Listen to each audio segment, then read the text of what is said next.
이 시간 하나님의 말씀 계시록 3장 14절에서 22절을 한 절씩 교독하시겠습니다. 계시록 3장 14절에서 22절 한 절씩 교독하시겠습니다. 라오디게아 교회의 심부름꾼에게 이렇게 써보내라.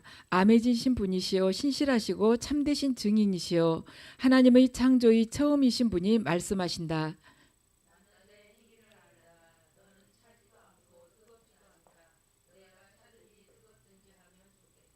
내가 이렇게 미지근하여 뜨겁지도 않고 차지도 않으니 나는 너를 내 입에서 뱉어버리겠다.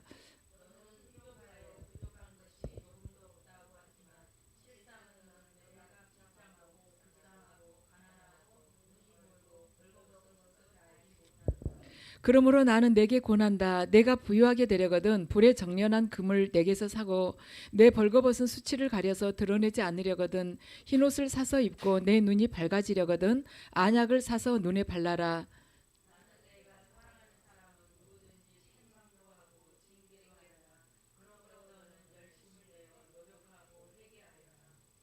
보아라, 내가 문 밖에 서서 문을 두드리고 있다. 누구든지 내 음성을 듣고 문을 열면 나는 그에게로 들어가서 그와 함께 먹고 그는 나와 함께 먹을 것이다.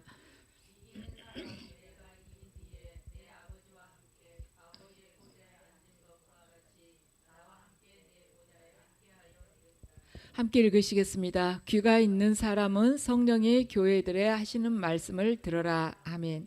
잠시 기도드리겠습니다. 아버지, 저희들 아버지께서 넘치도록 풍성하게 많은 것들을 저희 교회에 허락해 주셨습니다. 하지만 저희들 힘들고 쉼없이 영적 전쟁을 치러야 할 때는 오히려 깨어 있었으나 아버지께서 많은 은혜를 주시는 이유로 안일해지고 또한 신앙 또한 미지근해졌음을 이 시간 고백합니다. 주님, 저희들 이 시간 성령으로 일깨워 주셔서 정말 저희들이 많이 들었던 이 라오디게아 교회의 말씀이지만 저희들 각자의 심령 가운데 주님께서 지금 잠들어 있고 나태해 있는 그 부분들 성령이 그 불방망이로 깨워 주셔서 저희들 다시 각성하고 항상 주님 안에서 온전하게 이 삶을 주님을 위해서 불태우는 삶을 살아가게 하시옵소서. 모든 것 예수 그리스도의 이름으로 기도드립니다. 아멘. 이 시간에는 주님께서 라오디게아에 보내신 그 편지를 가지고 저희들이 은혜를 나누겠습니다. 제목은 미지근한 신앙입니다. 저는 이제 오늘 이 본문을 보면서 참 예수님께서는 우리들에게 있어서 무엇을 말씀을 하시든 우리들을 이 중심으로 이야기를 해주시거나 이해하기 좋도록 해주시구나, 그걸 많이 느꼈어요. 왜냐하면 이 라오디게아 교회에 대해서 말씀을 하시는데 라오디게아에 살고 있는 사람들이라면 누구든지 다 알아들을 수 있는 그러한 말하자면 예화들을 들어서 말씀하셨다는 것입니다. 그 영원하신 그 창조주이신 그분이, 무한하신 그 창조주이신 그분이 이 인간 하나의 피조물에게 이야기를 하실 때 우리들이 알아들을 수 있는, 바로 옆에서 이렇게 접할 수 있는 그런 소재를 가지고 이야기를 하셨다는 거예요. 우리 말하자면 우리들이라면 우리들이 군뱅이한테 이야기를 하는데 군뱅이 입장에서 잘 이해할 그걸 가지고 이렇게 이야기를 해준다는 것입니다. 지금 오늘 본문을 보면요, 라오디게아는 미지근한 물로 유명했구나, 그걸 알 수가 있어요. 미지근한 물, 그리고 라오디게아가 금융업이 많이 발달했었어요. 왜냐하면 라오디게아가 동서문물이 교차하는 그 지점이었습니다. 우리나라 같은 뭐 대전이나 될까요? 그런 식으로 교차하는 지점이었어요. 그렇기 때문에 이 요충지니까 무역업이 아주 활발하게 이렇게 잘 이루어지고 있었습니다. 그러니까 돈이 흔한 거예요. 돈이 흔하면 어떻게 해요? 금융업이 발달을 하게 되죠. 그래서 부유했었습니다. 그리고 또 모직물이 유명했어요. 까만 양털, 윤이 반질반질 나는 까만 양털로 해가지고 유명해서 사람들이 화려한 옷을 마음껏 입고 지냈습니다. 그리고 라오디게아에는 안과 이 기술이 아주 유명했어요. 그래서 누구든지 눈이 아프면 안약을 사서 바르면 잘 낫곤 했습니다. 라오디게아에 아주 유명한 의과대학이 있었다고 이렇게 말하자면 성경학자들은 이야기를 하고 있어요. 그래서 예수님께서 이 라오디게아 교회의 이야기를 하시면서 그 무한한 창조주이신 그분이 라오디게아 사람들한테 알아듣도록 하기 위해서 그곳에서 유명한 것, 미지근한 물, 무역업, 금융업, 유명한 양털, 안약 이런 걸 가지고 이야기를 하셨다는 것입니다. 그래서 우리들도 누군가에게 어떠한 이렇게 이야기를 전할 때 그 사람 입장에서 알아듣기 좋도록 전했을 때 훨씬 더 은혜롭다는 것이죠. 그래서 성령께서는 오늘 우리들에게 이 말씀을 통해서 뭐 어떠한 메시지를 주시려는 것일까? 우리 그동안 말하자면 소아시아의 7교회에 이렇게 보내는 주님의 편지를 여러 차례 접했습니다. 그런데 오늘 이 시간에는 어떤 말씀을 주실 것인가? 아이, 나 이 말씀 라우디게아 교회 다 아는데, 뜨겁지도 차지도 않고 뱉어버린다는 거 다 아는데, 이렇게 미리 생각을 하시면은 그 신앙은 미지근한 신앙이라는 것이죠. 그래서 오늘 이 시간에 분명히 성령님께서 그동안 자주 접했던 말씀이지만 나에게 주신 말씀이 있을 것이다 하고 마음의 귀를 이렇게 열어놓으시면 반드시 우리들 각자에게 깨닫게 해주시는 진리가 있을 것입니다. 오늘 3장 15절 말씀을 보면요, 함께 읽으시죠. 나는 내 행위를 안다. 너는 차지도 않고 뜨겁지도 않다. 내가 차든지 뜨겁든지 하면 좋겠다. 아멘. 그러니까 예수님께서 보시기에 라오디게아 교회는 지금 미지근하다는 것이며 너는 차지도 않고 뜨겁지도 않다. 그러니까 그 중간에 미지근하다는 것이에요. 라오디게아는 지금 터키의 서남부 쪽에 있는 도시인데, 이 라오디게아에서 북쪽으로 가면 로마 황제들도 당시 찾아와 가지고 목욕했다는 아주 유명한 온천수들이 있고요. 북쪽으로 가면 라오디게아를 중심으로 해서 북쪽으로 가면 아주 유명한 온천수가 있고, 남쪽으로 가면 골로새인들에게 보내는 편지 있죠. 그런 그 골로새가 이 남쪽에 있었어요. 근데 이 온천수가 쭉 따라서 내려오다가 이 남쪽 끝에 딱 오면은 완전히 차갑게 식었습니다. 근데 라오디게아는 딱 중간에 있었어요. 그러니까 미지근한 물이었던 것이에요. 라오디게아를 지나가는 것은. 그래서 주님께서 너희들 나 잘 믿는다고 생각하느냐? 너희는 뜨겁지도 않고 차지도 않는 미지근한 물이야. 내가 토해서 내치겠다 하고 말씀을 하시는 것입니다. 그러면 미지근한 신앙, 우리 다 미지근한 신앙 별로 갖고 싶지 않아요. 근데 미지근한 신앙은 도대체 어떤 신앙이라고 성경에서는 말씀하고 있을까? 호세아 12장 8절을 함께 읽으시겠습니다. 호세아서 12장 8절입니다. 잠시만요.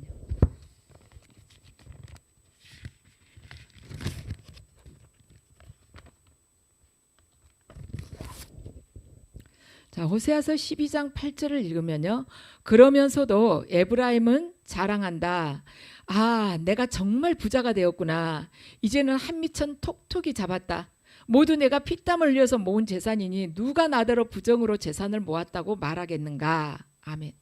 이렇게 에브라임이 자랑한다는 것입니다. 이 미지근한 신앙이라는 것은 바로 이것을 말해요. 내가 여기까지 오면서 얼마나 수고하고 애썼는가. 내가 한미천 톡톡이 잡았다. 내가 피땀 흘려서 모은 재산인데 누가 부정하게 불의한 방법으로 모았냐고, 누가 나를 가지고 꼬집어서 말을 하겠는가. 내가 정말 애쓰고 땀 흘려서 본 것인데 누가 그런 말 하겠냐. 겉보기에는 사실 다 그런 것 같죠. 그런데 주님께서는 말씀하신 거, 이것이 바로 미지근한 신앙의 모델이라는 것입니다. 내 스스로가 자화자찬하는 거잖아요.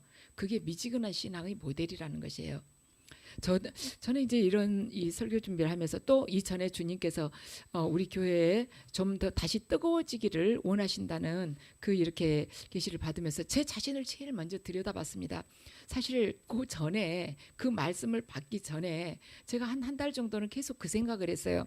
아, 주님, 제가 여기까지 지금 이 우리 시온산교회 여기까지 오기까지 제 나름대로 정말 애쓰지 않았습니까? 지금 사실 저는 정말 지쳤다고 그러면서 다른 목사님들은 안식년 아니면 최소한 안식월이라도 있지 않습니까? 그런데 저는 거의 17년, 18년을 한 주도 쉬어본 적이 없다고 제 기억으로는. 그러면서 남들 보기에는 외국 나갔을 때는 쉰 것 같지만 외국 나갔을 때 더 힘들었습니다. 주님 다 아시죠? 주님이 저를 제일 잘 아실 거예요. 제가 좀 쉬고 싶다고 그런 마음을 가졌었습니다. 그런데 이렇게 주님으로부터 그 지금 말하자면 교회가 식어가고 있다. 교회가 어떻게 보면은 다시 이렇게 안일한 그러한 신앙으로 들어가고 있다. 그 말씀을 드렸을 때 제일 먼저 제가 떠올랐어요. 제가 좀 쉬고 싶었거든요. 아, 그건 아니구나. 하나님께서 말하자면 이 안식을 그분도 6일간 창조하시고 안식하셨다 하지만 우리들에게 있어서 믿음 생활은 안식을 해서는 안 된다는 것입니다. 저 좀 아무 부담 없이 좀 조용하게 좀 쉴게요. 이 시간 몇 시에는 뭐 해야 되고 이런 것 좀 없이 제가 발 뻗고 가만히 좀 쉴게요. 이래서는 안 된다는 것을 제가 알게 됐습니다. 이걸 주님께서는 미지근한 신앙으로 보고 계시는구나. 그러하셨기 때문에 계시적으로 그걸 저한테 계속 보여주셨구나. 영적으로 메말라 간다는 걸 보여주셨구나. 그래서 우리 죽을 때까지는 영적 전쟁을 계속 해야 되는 것이구나. 그걸 느끼게 됐어요. 유기성 목사님이 이제 설교 중에 그 말씀하시는 것을 제가 듣게 됐습니다. 유기성 목사님, 친구 목사님이 유기성 목사님을 부흥회에 이렇게 강사로 초빙을 하셨어요. 그래가지고 초빙을 했는데 이제 그 부흥회가 그 집회가 끝나고 난 후에 그 친구 목사님이 유기성 목사님이 설교에 대해서 평가를 해주셨습니다. 유 목사, 자네는 이러이러하다고, 자네 설교를 들어보니까 이러이러하다고 딱 평가를 했는데 뭐라고 이야기를 해주셨냐면, 유 목사 설교는 참 좋은데 설교 안에 불이 없어, 그러신 거예요. 그러면서 유 목사 설교를 들어보면 칠판에다가 불하고 이렇게 써놓고는 불에 대해서 글씨 불이라고 써놓고 막 그것에 대해서 설명을 해주는 것 같은 그런 느낌이 든다고 그러면서, 그런데 그렇게 설명할 것 없이 종이에다가 그냥 불을 콱 붙여가지고 딱 보여주면 더 이상 설명할 게 뭐가 있겠어. 불을 꼭 그렇게 말로 설명을 해야 돼? 불 붙여가지고 보여주면 되지. 그렇게 이야기를 하신 것입니다. 그러니까 친구의 그 평가를 듣고서 유기성 목사님이 내가 그동안 너무나도 무난한 설교를 했구나, 그걸 깨닫고는 어떻게 하면은 내 설교 가운데 불이 있을 것인가, 그게 기도 제목이었대요. 그러면서 목사님이 그러세요. 내가 교인들이 은혜 받았습니다 하는 그 말에 스스로 속고 있었구나, 정말 칭찬인 줄 알고 속고 있었구나, 이렇게 깨달았다고. 그러면서 뭘 하시냐면 무난한 설교는 아주 콱 죽 써버리는 설교보다 훨씬 더 나쁘다는 것을 처음으로 깨달았다고 그러셨어요.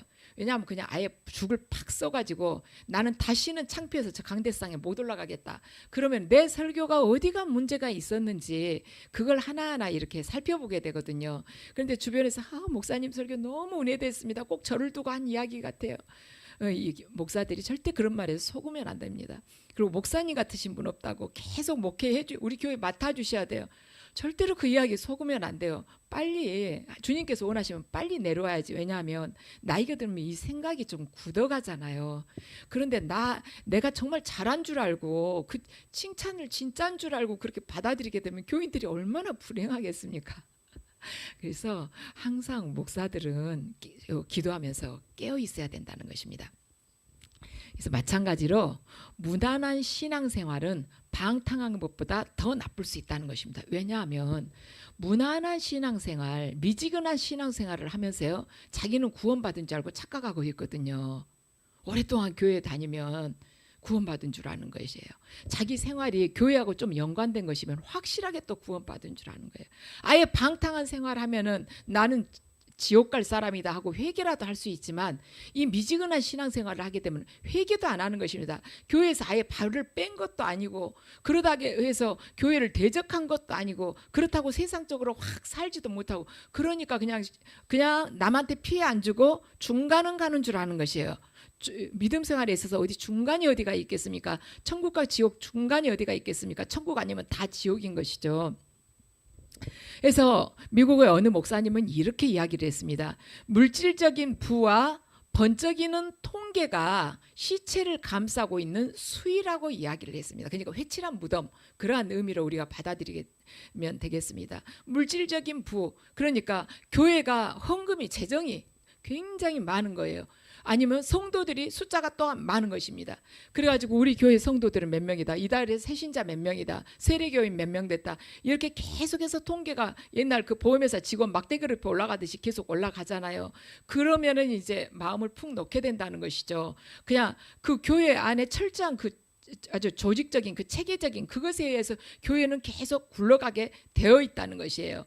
그래서 제가 떠오르는 이야기가, 오카는 목사님이 한번 우리 교회에 오셔가지고 하신 그 설교를 제가 그분 살아생전에 하셨던 설교를 들으면서 그럴 수가 있겠구나 하는 생각을 했는데, 뭐냐면 이찬수 목사님을 굉장히 칭찬을 하시면서 이제 그 오카른 목사님 제자로서 이렇게 양육이 되어가지고 개척을 하신 거잖아요. 칭찬을 하시면서 이 교회에 대해서 정말 놀랍다, 이렇게 아주 짧은 시간 안에 이렇게 수적으로 많이 부흥을 했다, 그 이야기를 하시면서, 그런데 내가 위험하게 생각한 게 좀 이렇게 불안한 게 뭐냐면, 너무 수적으로 이렇게 부흥을 하다 보니까 이게 어떤 기계적인 체계적인 그 틀에 의해서 이 교회가 흘러갈까 봐서 그것이 좀 염려된다 하시고 말씀하셨는데, 그럴 수 있겠구나. 교회가 커지면은 조직을 막 짜가지고 거기서 이렇게 기계적으로 다 돌아가게 되잖아요. 그러다 보면 자칫하면 예수 그리스도의 생명이 빠져버릴 수 있겠구나. 가장 중요한 생명, 물질과 사람은 있지만 예수 그리스도의 생명이 빠지면 세상의 기업체나 뭐 다를 게 뭐가 있겠습니까? 그럴 수가 있겠구나 하는 생각이 들었었습니다. 우리의 신앙도요, 내가 교회에서 어떤 봉사하고 어떤 직분을 맡았고 막 이런 거 생각하다 보면은 진짜 중요한 주님과 나와의 친밀한 그 교제는 빠질 수가 있다는 것입니다. 에베소 교회가 어째냐면 처음에 주님을 만났던 것처럼 그 교회 성도들도요, 아주 열심도 있고 종교적으로도 아주 바른 그러한 행위들이 있었습니다. 그래서 처음이나 지금이나 겉보기에는 신앙의 그 모습, 신앙생활을 하는 모습은요, 별 차이가 없었어요. 남들이 외부에서 봤을 때는 에베소 교회 이 처음 세웠을 때의 그 성도들이 신앙생활 모습이나 지금이나 별 차이가 없었습니다. 그런데 주님께서 처음의 사랑을 회복하라고 말씀하신 거예요. 너희들이 어디서 떨어졌나를 잘 보고 회개하고 처음 사랑을 회복하라고 말씀을 하신 것입니다. 그래서 주님께서 보시기에 그러면 이 사람들 우리가 보기에는 아무렇지 않은 것 같은데, 주님께서 도대체 너희들이 뭘 잃었을까? 믿음과 뜨거운 사랑을, 예수 그리스도를 향한 뜨거운 사랑을 잃어버렸다는 것입니다. 우리도 겉보기에는요, 올해 신앙생활을 오랫동안 계속 답습을 하다 보니까 남 보기에는 열심인 것처럼 보일 수 있어요. 교회 예배에 한 번도 안 빠지고 정해놓은 시간에 기도하고 정한 만큼 성경 열심히 읽고, 그러기 때문에, 그리고 수시로 계속해서 귀에다가 이 블루투스 끼고 계속해서 또 좋은 말씀들 또 듣고, 그러니까 아주 열심인 것처럼 보일 수 있는데, 주님께서 보시기에 네 처음 사랑을 네가 회복하길 바란다, 우리들에게 그 말씀을 하실 수가 있다는 것입니다. 자, 저나 여러분아 신앙의 첫째 자리를 절대 놓쳐서는 안 된다는 것입니다. 3장 17절 말씀을 우리가 한번 읽으시겠습니다. 3장 함께 읽으시죠. 너는 풍족하여 부족한 것이 조금도 없다고 하지만 실상 너는 내가 비참하고 불쌍하고 가난하고 눈이 멀고 벌거벗은 것을 알지 못한다. 아멘. 너는 풍족하다고 그런다는 거예요. 왜냐하면 여기에 금융업이 굉장히 발달하고 무역업이 발달했다 했잖아요. 맞아. 말하자면 애굽의 최고 통치자라는 사람도, 이집트의 최고 통치자도 여기 지금 같으면 스위스은행처럼 여기 라우디게아 말하자면 은행에다가 돈을 예치하고 그랬대요. 그 정도로 금융업이 발달을 한 것이에요. 그런데 너는 정말 가난하다, 영적으로 가난하다는 것이에요. 너는 네가 멋진 옷 입고 다니지, 그렇지만 너는 벌거벗었어. 겉보기에는 아주 윤이 쫙 흐르는 양모 옷 입고 다니지, 근데 너는 벌거벗은 거야. 영적으로 너 헐벗었어. 거리냐. 너는 네가 잘 본다고 생각하지? 아니야, 쉽게 바를 수 있으니까. 그렇지만 너는 영적으로 맹인이란다 하고 주님께서 말씀을 하신 것입니다. 그러니까 너 미지근한 네 신앙을 가진 너 내가 토해버리겠다는 것이에요. 영적으로 네가 부유하다 하고 이야기했을 때는요, 신앙적으로 믿음이 살아있는 상태를 지금 말을 하는 것입니다. 그렇지만 육적으로 넉넉하고 내가 처한 현실이 남들하고 비교했을 때 좋다면, 풍성하다면 어떻게 해야 되는가? 내가 지금 별로 부족함이 없어요. 기도한 것 다 응답 받았습니다. 그리고 기도하지 않는 것 또한 응답을 받았어요. 나는 주님께서 이 길로 이렇게까지 멋지게 인도해 주시리라고는 생각을 못했습니다. 이제는 정말 힘든 고비들은 모리아산은 많이 넘어왔어요. 그러니까 이전처럼 막 부르짖고 기도하려고 해도 잘 안 돼요. 왜냐하면 부르짖을 만큼 그렇게 아주 간절한 게 별로 없거든요. 하기는 해야 되는데 옛날같이 그렇게 뜨겁지가 않습니다. 그럴 때 이것저것 다 이렇게 갖춰진 것 같을 때, 그럴 때 우리가 어떤 마음을 품어야 될까? 이제 좀 쉬어야지, 지금까지 이렇게 오면서 힘들었어, 이 마음을 가질 거 아니라 주님께서는 말씀하십니다. 베드로전서 1장 24절 25절이 마음을 품으라는 것입니다. 자, 함께 읽으시겠습니다. 모든 육체는 풀과 같고 그 모든 영광은 풀이 꽃과 같다. 풀은 마르고 꽃은 떨어지되 주님의 말씀은 영원히 있다. 아멘. 모든 영광은 모든 육체는 풀과 같고, 그러니까 인생은 풀과 같다는 것이에요. 그리고 모든 영광은 풀의 꽃과 같다는 것이며, 우리 요즘에 이거 정말 많이 느끼죠. 얼마나 날씨가 뜨거워요. 저희 집도 이렇게 화분을 베란다에다 놔뒀는데 이 이파리가 그냥 가을 낙엽처럼 바스르르 다 떨어지는 거예요. 제가 아침에 물을 주거든요. 그래도 이걸 못 견디니까, 너무너무 뜨거우니까. 그런데 꽃은 오직 하겠습니까? 우리 교회 꽃도 이렇게 있어도요, 벌써 화요일 날쯤 와보잖아요. 그러면은 꽃 이파리가 벌써 다 말라가지고 있어요. 막 지글지글 끓으니까. 인생이 그렇다는 것입니다. 풀과 같고 영광은 꽃과 같다는, 꽃은 풀보다 더 빨리 시들죠. 풀은 뿌리라도 있으니까 더 낫지만 꽃은 더 빨리 시드는 것입니다. 나에게 모든 것들이 많이 갖춰졌을 때, 과거에는 기도 제목이 많은데 지금은 별로 기도 제목이 별로 없는 거예요. 그리고 내가 100% 만족할 정도로 모든 문제가 다 해결된 것은 아니지만, 내가 나를 삶 속에 하나님께서 개입하시면서 이렇게 동행하시면서 보호해 주시는 것을 내가 느끼고 있어요. 느끼고 있기 때문에 이 문제 또한 하나님께서 책임져 주실 거라는 그런, 또 한편으로는 또한 그런 믿음도 있습니다. 그렇기 때문에 이전처럼 막 간절하고 마음 졸이는 기도가 그렇게 안 나오는 거예요. 그럴 때 주님께서 너희들 명심하라는 말씀이 바로 베드로전서 1장 24절 25절이는 것입니다. 모든 육체는, 너희 인생은 풀과 같고 그 모든 영광은 네가 지금 소유하고 있다는 거예요. 이 땅에서 네가 보기에 영구히 서 있을 것 같지만 그 모든 것은 순간에 사라져버리는 안개와 같단다. 그러니 네가 지금 소유하고 있는 것, 네가 다 이루었다고 생각하는 것, 절대 거기다 의지하지 말라는 거예요. 네 수고로, 네가 열심히 했기 때문에, 네가 땀 흘렸기 때문에 이만큼 이루었다 하고 그렇게 장담하지 말라는 것입니다. 그 모든 것은 하나님께서 다 하셨기 때문이라는 것이죠. 예수 그리스도를 절대로 잊지 말라는 것입니다. 자, 그러면 주님께서 너희들 그러한 신앙을 갖게 되면 너희들이 이만하면 됐지 않냐고, 제가 그동안 수고했잖아요. 제가 죄악된 방법으로 하지 않았잖아요. 지금 모은 것들, 지금 이룬 것들 불의한 방법으로 이룬 것이 아니잖아요. 제가 정직하게 살았잖아요 하는 그러한 미지근한 신앙을 네가 가졌는데, 그 신앙으로부터 벗어날 수 있는 그런 대책이 뭐가 있느냐. 자, 오늘 18절 말씀을 함께 읽으시겠습니다. 미지근한 신앙으로부터 떠나는 대책, 방법인 것입니다. 함께 읽으시죠. 그러므로 나는 내게 권한다. 네가 부유하게 되려거든 정말 금을 내게서 사고 내 벌거벗은 수치를 가려서 드러내지 않으려거든 흰옷을 사서 입고 내 눈이 밝아지려거든 안약을 사서 눈에 발라라. 아멘.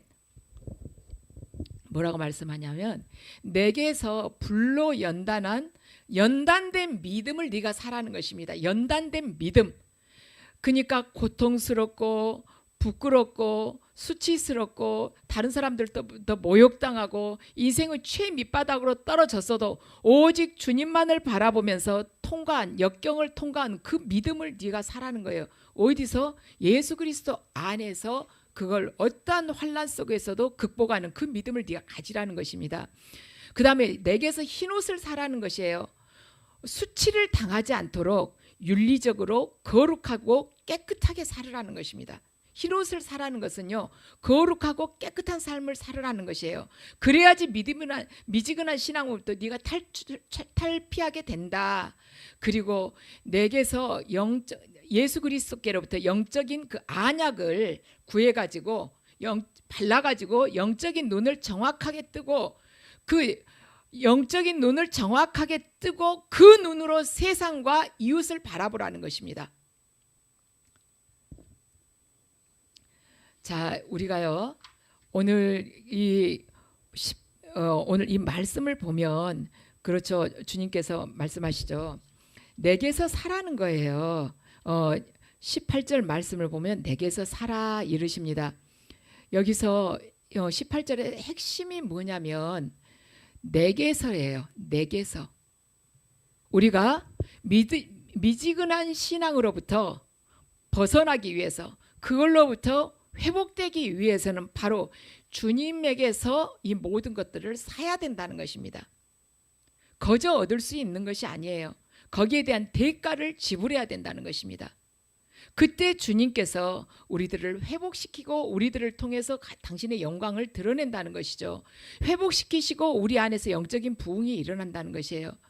이 말씀대로 살 때 모든 것을 다 잃은 것처럼 느껴질 수도 있어요.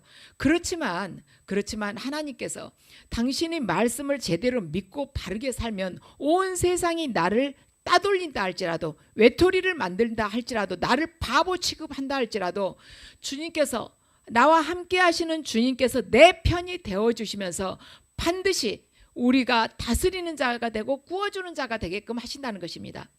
우리 구약에서 다니엘을 보면요, 다니엘은 주님의 뜻대로 살려고 마음을 정한 사람입니다. 많은 신하들로부터 따돌림을 받고 멸시를 받았어요. 사자굴에까지 던져졌습니다. 그러면 사자굴에까지 던져졌으면 더 이상 다니엘의 미래는 볼 수가 없는 것이에요. 다니엘의 인생이 다 끝났습니까? 아니지 않습니까? 주님께서는 다니엘을 다른 현인들보다 10배나 더 지혜롭게 하시고 사자의 입을 틀어막아서 다니엘을 다시 세워주신 것입니다. 최고의 인물이 되게 해주신 것이에요. 바벨론에서나 페르시아에서나 그 시대 세계 최고의 인물이 되게끔 해주신 것입니다. 이 말하자면 바벨론에서 다른 신하들이 봤을 때, 페르시아에서 다른 신하들이 봤을 때 다니엘의 인생이 아주 끝나버린 것 같은 그런 순간들이 있었습니다. 근데 하나님께서는 어떻게든 건져내시는 거예요. 그래서 가장 큰 통치자가 되게끔 해주시는 것이죠. 우리들도 그래요. 세상 속에서 주님 말씀대로 살아가다 보면 완전히 망해버릴 것 같습니다. 그리고 나의 미래는 전혀 없을 것 같아요. 깜깜한 것처럼 보일 수 있어요. 그렇지만 하나님께서 당신 편에, 우리가 당신 안에 머물게 된다면 그 최고이신 분이 내 편이 되어주시기 때문에 절대 우리 안에 있어서 암흑은 없다는 것입니다. 절망은 없다는 것이에요. 19절을 함께 읽으시겠습니다. 나는 내가 사랑하는 사람은 누구든지 책망도 하고 징계도 한다. 그러므로 너는 열심을 내어 노력하고 회개하여라. 아멘. 사랑하시기 때문에 말로 책망도 하시고 징계도 하신다는 것입니다. 그런데 지금 저도 이렇게 설교를, 다른 목사님들 이렇게 설교를 들어보거든요. 그런데 정말 이 강단에서 정말 뼈아픈 그 주님의 말씀을 다 100% 전하신 분들이 그렇게 많지는 않아요. 나름대로 최선을 다해서 하시려고 하지만 다들 성도님들의 그 입장이 또 생각이 되기 때문에 선뜻 그렇게 하시기가 어려운 부분들이 있어서인지 조금 부담스러운 말씀은 조금 어려워하시죠. 그런데 우리가 성경 말씀을 가만 보면요, 하나님께서 책망하시는 부분들이 굉장히 많습니다. 우리가 성경을 읽으면서 내 자신 스스로가 굉장히 찔릴 때가 많아요. 이건 정말 나를 두고 주님께서 오늘 주신 말씀이구나, 그런 생각이 들 때가 많습니다. 그런데 그럴 때 우리가 가만히 이제 생각을 해보면요, 성경 말씀은 나를 찌르는데 왜 설교는 나를 찌르지 않을까? 설교를 들을 때는 왜 내가 별로 찔림을 안 받지? 그 이유는 설교자가 부담스러운 말을 딱 뺐기 때문에 그렇게 찔리질 않는 것입니다. 성경 말씀은 주님께서 그대로 전하신 것이에요. 그러니까 설교에서 찔리지 않는 것은 설교자가 듣기 좋은 말을 주로 했기 때문에 그럴 수 있다고 볼 수도 있습니다. 그래서 설교자가 이 설교를 통해서 병 낫는 방법, 어떻게 하면 부유하게 살 수, 어떻게 하면 물질의 축복을 많이 받을 수 있을 것인가, 어떻게 하면 이 시대에, 불안한 이 시대에 마음의 평강을 얻으면서 살아갈 수가 있겠는가, 그러면서도 이 평안하지 않는데 계속 평안하다고, 축복 받을 수 있다고, 저주 다 끊어졌다고, 곧 축복이 내린다고, 이렇게 말씀을 전하다 보니까 찔림이 별로 없다는 것입니다. 그래서 이 시대에 다른 양심은 다 무너져도 이 주의 말씀만큼은 그대로 전해져야 된다는 것이 하나님의 뜻인 것이죠. 주의 말씀이 이 자리에서 여러분에게 찔림을 주면서 그대로 전해지는 것은 여러분들을 미워하는 것이 아니라 사랑하기 때문에 그대로 그냥 찔림은 찔린 대로 그냥 전하는 것입니다. 그래서 성령께서는 말씀을 통해서 일을 하시는데 말씀을 그대로 전하게 되면 저와 여러분의 마음이 찔리게 되었어요. 왜냐하면 찌르는 것은 성령의 역사이기 때문입니다. 저도요, 우리 시온산교회 이렇게 세워지면서 간혹은 제 자신에 대해서 제가 이렇게 회의가 될 때가 있고 제 자신이 비겁하다는 생각이 들 때가 종종 있었습니다. 왜냐하면 제가 예전에 정죄하는 설교를 참 많이 했어요. 그리고 이렇게 율법적인 설교를 많이 했습니다.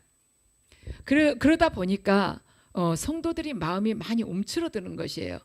뭐 해서는 안 된다, 하게 되면 하나님으로부터 징계받는다, 그러한 모든 것들이 말하자면 그러한 이렇게 이러이러하게 범죄했을 경우 자손 3대까지 이렇게 내려갈 수 있다. 우리가 지금 현재 어떤 묶임으로 끌어지지 않는 것이 위 조상들이 잘못으로 인해서 그럴 수도 있다. 우리가 그렇게 삶으로 인해서 왜 우리 자녀들에게까지 후손에게까지 그러한 아픔을 줄 필요가 있느냐, 바르게 살아야 되지 않느냐, 주님의 이 말씀대로 법대로 살아야 되지 않느냐, 믿음은 순종이지 않겠는가, 이런 식으로 막 강압적으로 제가 예전에 했었는데 그 안에 여러분들이 참 많이 속박이 되어 있었겠구나, 영혼이 자유롭지를 못했겠구나, 그런 생각이 들면서 하나님의 말씀은 결국에는 소망을 주는 것인데 제가 그 부분에 있어서 굉장히 부족했구나 하는 생각들을 많이 하게 됐어요. 그러면서 설교하면서 될 수 있으면 좀 마음의 자유로움을 드리고자 하다 보니까 정말 찌르는 이 말씀들을 날카롭게 예리하게 찌른 것이 아니라 끝이 뭉퉁하게 찌르는 그런 방법으로 제가 전한 적이 참 많았다는 것을 제가 인정을 하고 있습니다. 그래서 지금 이렇게 이야기하면 들으면 좀 그러겠지만 지금부터라도 있는 그대로 말씀을 전할 때 저나 여러분이나 영적으로 주님께서 은혜도 부어주시고 영적인 부흥도 더 왕성하게 일어날 것으로 믿습니다. 그래서 성경 말씀을 듣고 내가 순종을 하게 되면은 거기에서 회복의 역사가 일어나고, 왜냐하면 성령께서 그때 역사하시니까 회복의 역사가 일어나는 것이고, 또 거기서 내가 영적으로 회복이 되면 부흥이 일어나는 것이고, 부흥이 일어나게 되면은 우리의 삶이 그때 변화가 되는 것입니다. 자, 20절 말씀 보시겠습니다. 함께 읽으시죠.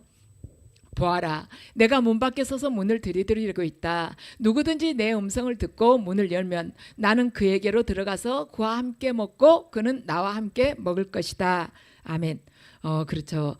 볼지어다 내가 문 밖에서 두드리고 있다. 누구든지 내 음성을 듣고 문을 열면 나는 그에게로 들어가서 그와 함께 먹고 그는 나와 함께 먹을 것이다.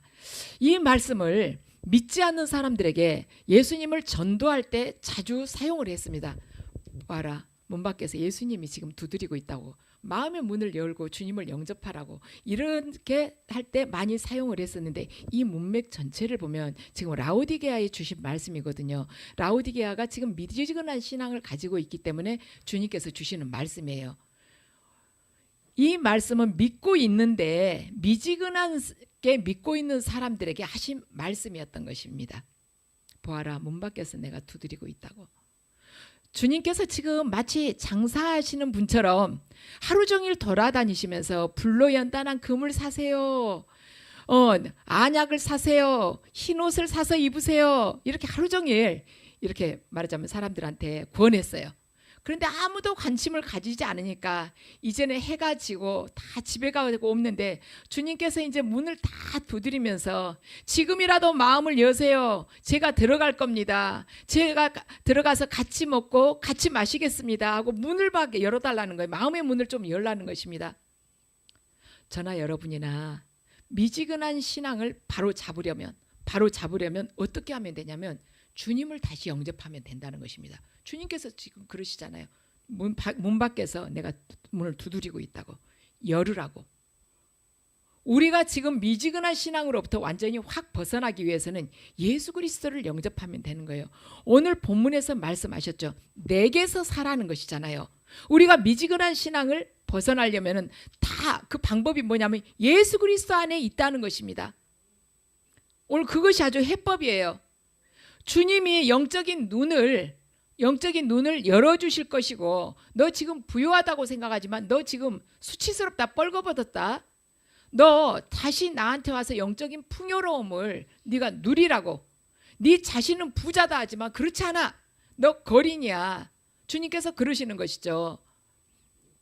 그래서 우리가 주님을 다시 영접하면 된다는 것입니다. 예배를 드릴 때뿐만이 아니라 일할 때 모든 순간에 내 마음에 주님을 모시고 주님과 함께 먹고 교제하는 그 삶을 살아가게 되면 미지근한 신앙이 반드시 뜨거워진다는 것입니다. 제가 이번에 주님께서 영적으로 메말라 간다는 그 계시를 이렇게 계속 주실 때 제가 그 마음이 들었어요. 주님, 제가 처음 그 마음, 내가 이 시온산교에 처음 이렇게 서게 될 때 어떤 마음을 품었던가 생각하니까 아무것도 없어도 좋습니다. 주님, 이 마구간에 지푸라기만 있어도 새똥 냄새가 나고 말똥 냄새가 나도 그 더러운 배설물 냄새가 나고 여기저기 떨어져 있어도 그곳에서 제가 오직 주님만 바라보면서 주님과 교제하고 또 주님이 그곳에 좌정하시면 거기가 성전이지 않겠습니까? 제가 그 기도를 했었어요. 주님, 우리 시온산교회가 그렇게 아무것도 가진 것이 없어도 주님의 인도하심, 주님과 함께 할 수 있는 주님의 영광이 항상 임하시는 그런 교회가 되기를 원합니다. 그 기도를 하고 또 그러한 교회가 되기를 바라왔었거든요. 그런데 제가 그 초심을 잃었구나 하는 생각을 제가 갖게 됐습니다. 그래서 이번에 주님으로부터 그 계시를 받고 제가 그 생각을 했어요. 모든 거 아무것도 없다고 제가 생각을 했습니다. 그러니까 모든 것이 풀이 꽃과 같고 모든 것이 그 한 날이 그 풀과 같다는 그 생각을 제가 갖게 됐어요. 그러니까 주님의 그것이 은혜죠. 그게 딱 동기가 되면서 우리 시온산교회가 가지고 있는 그 모든 것들이 저에게 있어서는 다 무인 것처럼 이렇게 지금은 느껴져요. 그리고 매일 아침 그 기도를 하고 있습니다. 주님, 이 시온산교회 이렇게 오시면은 목사님들 오시면 인테리어 참 예쁘다고 그러세요. 그런데 이 모든 것도 안개와 같은 것입니다. 제가 그 기도를 해요. 모든 것도 안개와 같고 아버지께서 저희들에게 선교하고 구제하라는 그 모든 것은 다 주님께 올라갈 영광인 것뿐입니다. 우리 시온산교회 주님께서 함께 좌정해 주시면 더 이상 바랄 것이 없다고 제가 매일 아침 그렇게 기도를 하고 있습니다. 그래서 저와 여러분 모두가 혹시 미지근한 신앙에 우리가 머물러 있다면 지금부터 매 순간 주님과 함께 살면서 주님을 영접하고 주님으로부터 연단된 금을 사고 또한 연단된 그 믿음을 받고 만약에 우리가 잘못되었다면 회개해서 주님으로부터 깨끗한 흰옷을 다시 사서 입고 그리고 주님께서 주시는 그 영적인 눈, 세상을 바라보고 이웃을 주님의 마음으로 바라볼 수 있는 그 눈을 우리들이 주님으로부터 사서 살게 된다면 우리의 심령 속에 이미 성령의 불이 있기 때문에 그 성령의 불을 통해서 저도 변하고 여러분도 변하고 여러분의 가족이 변하고 우리 시온산교회가 변하고 세상이 반드시 변하게 될 것입니다. 그래서 우리가 미지근한 신앙으로부터 벗어나기 위한 것은 반드시 내게에서 정련된 금을 사고 수치를 가리기 위한 그 옷을 사서 입고 눈에 안약을 발라서 지금까지 내가 육체로 보던 그 세계를 보지 말고 영적인 눈으로 이 세상과 이웃을 바라보고 또한 내게 있는 물질적인 것을 바라보는 그 믿음을 훌쩍 뛰어넘어서 4차원의 그 믿음의 세계 안으로 들어가고 내가 지금 많은 것을 풍요롭게 가지고 있다 할지라도 이 모든 것은 아침 안개와 같다는 그 믿음을 붙잡게 될 때 우리는 매 순간 주님을 의식하면서 주님께서 우리 삶 속에서 직접적으로 개입을 하실 것입니다. 그 영광된 삶을 누리시기를 주님의 이름으로 축원합니다.